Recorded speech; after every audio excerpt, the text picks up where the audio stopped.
Hi friends, Anurag Kashyap దర్శకత్వంలో వచ్చిన నిశాంచి cinema థియేటర్లో రిలీజ్ అయ్యి ఫస్ట్ పార్ట్ సూపర్ హిట్ అయింది. సెకండ్ పార్ట్ ని థియేటర్లో రిలీజ్ చేయకుండా డైరెక్ట్ గా అమెజాన్ ప్రైమ్ లో రిలీజ్ చేశాడు. హిందీలో మాత్రమే రిలీజ్ అయిన ఈ సినిమాలో ఐశ్వర్య ఠాక్రే అన్నదమ్ములుగా డ్యూయల్ క్యారెక్టర్ చేశాడు. మోనికా పవార్ తల్లి పాత్రలో, వేదిక పింటో హీరోయిన్ పాత్రలో నటించింది. ఈ సినిమా ఎలా ఉందో ఇప్పుడు చూద్దాం. ఫస్ట్ పార్ట్ లో అన్నదమ్ములిద్దరూ తమ తండ్రిని చంపిన వ్యక్తిపై పగ తీర్చుకోవడంతో ఫస్ట్ పార్ట్ ముగుస్తుంది.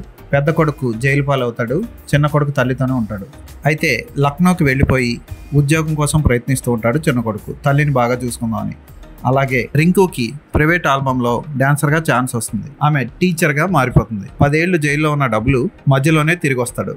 అయితే డబ్లుకి తెలియదు రింకు బబ్లు ఇద్దరు ఒకరినొకరు ఇష్టపడుతున్నారని. తల్లిని కలిసిన తర్వాత ఎవరు అతను రాకని అంతగా ఇష్టపడకపోవడంతో నిజాలు తెలుసుకొని అతను దూరంగా వెళ్ళిపోతాడు. దూరంగా వెళ్ళిపోయి ఓ చెప్పుల షాప్ లో పనిచేస్తూ పక్క షాప్ లో ఉన్న అమ్మాయిని లైన్ లో పడేస్తాడు. వాళ్ళిద్దరి మధ్య రొమాన్స్ జరుగుతూ